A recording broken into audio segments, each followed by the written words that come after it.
Hi, welcome to At Home with Madeleine.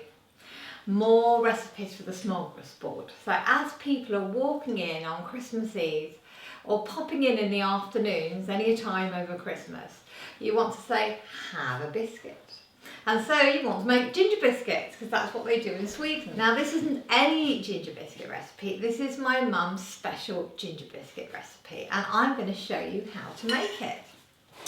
So what you're going to need is 2 eggs, either one large one or 2 small eggs. I've mixed my own spices up for this. This is 1½ teaspoons you'll need. I always use more. I always add more just to get that extra really yummy tastiness in. And I've mixed cinnamon and ginger and cloves and nutmeg, just those kind of lovely wintry warm spices. 150 millilitres of naughty syrup. Now if you're in England or America, I don't know if you're not going to have this particular one, but Lions do a really good one. You'll need 200 grams of butter, a lot of butter I know, but that's what they put in these beautiful biscuits. And then you'll need 200 grams of brown sugar and 1½ bicarbonate of soda. First of all, what we're going to do is we're going to take the syrup, put it in the saucepan and boil it. And then once we've boiled it, we're going to put it into our big mixing bowl. So I'm now going to add my butter, my sugar into the bowl, and then now I've boiled my syrup and I'm just going to pour this over and stir it all together. You can see here now I'm going to stir it in for a little while and then I'm just going to let it cool, stir it until it's cool, and then I'm going to add my eggs and my spice. Right, so here we are, it's all nice and it's cool now. So this is 2 small eggs going in and the spices. So we stir that in. Oh, it smells like when I was a little girl. I really don't eat this much sugar and butter actually, ever. But, well, at Christmas, all rules can be broken. In fact, all rules should be broken anyway, all the time, because life is too short to live by rules. So girls, break those rules. Do whatever your heart desires. Right, this is all stirred in. See now, looking at all that lovely Christmas, yummy, sugary mess. And then we're going to add in the carbonate of soda, and that's melted with a little bit of water. That's going to help it rise a little bit. Add that in. Stir. We wish you a Merry Christmas, we wish you a Merry Christmas, we wish you a Merry Christmas and a Happy New Year. And now we're going to start slowly adding in the flour and making our dough. This is going to rest the whole night. So while me and my father Christmas husband are upstairs sleeping in the bed with 4 cats and 1 dog and 6 chickens and 4 sheep, our gingerbread mix is going to be having a little rest in the fridge with maybe a tomter, because it's only fair to give the gingerbread a little bit of company in that big cold fridge. So I'm going to stir this, make it into dough.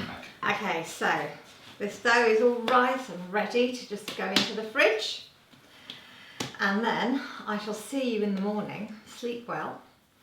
And we'll roll it out and make little gingerbread hearts. And before I go to sleep, I'm just going to introduce you to another tomter. This tomter is a crazy tomter, and anyone that's Scandinavian will understand him, and anyone that's not will think that I've gone mad and it's kind of a really scary tomter. But this tomter used to sit at the bottom of my tree as I ate my ginger biscuits, as I sat there looking up at my mum, and she was my world and still is, and my daddy. And that tomter was with me all that time. So I think I might take him to bed as well. Morning! It's been resting overnight, so it's very hard when it comes out of the fridge, so don't worry if you think, oh my goodness.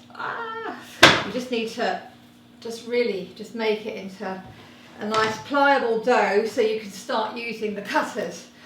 You can get cutters from almost anywhere. These are really old antique cutters. I've had them for many, many years, gone back through my generations. And I'm going to be using these, a little man, a tree, and a deer, and a heart, and I'm not quite sure what these are. Anyway, so I'm now just kneading in my dough. Then I'm going to roll it out, and we're going to I'll put the oven on at 175. Put it on 175 if it's fan-based and 200 if it is not fan-based. And this is going into a really nice texture now. And I'm going to roll it out and get the cutters going. I'll say roll it out very thin. It's nice to have the... Yeah, here's my first little one. Hello. Little kiss. And of course you've got to give him a little heart implant. So when you eat him, you eat his heart as well. And there's the heart. So as you can see, it's quite thin. And there we have my dear. So there I've got my first tray of my gingerbreads. I'm leaving quite a lot of space here so they don't go into each other, and I'm using greaseproof paper. And now I'm just going to put it in for 10 minutes and let's see what they look like. Okay, so they're out. It smells gorgeous in here. Oh, just taking me straight back to when I was 7. So we've got our ginger men and our hearts, and we've got our trees somewhere. Here they all are. Smell divine, and they're great presents as well. And of course you can do some icing on them or just sprinkle them with some icing sugar. But now I'm going to pack them up in tins, and then when people come over for coffee, I shall say, here, have a ginger biscuit. And I've got more in the oven, more cooling on the tray. So this batch will keep you going for a while. So it's goodbye from me, and it's goodbye from Lily. Lily's not allowed any.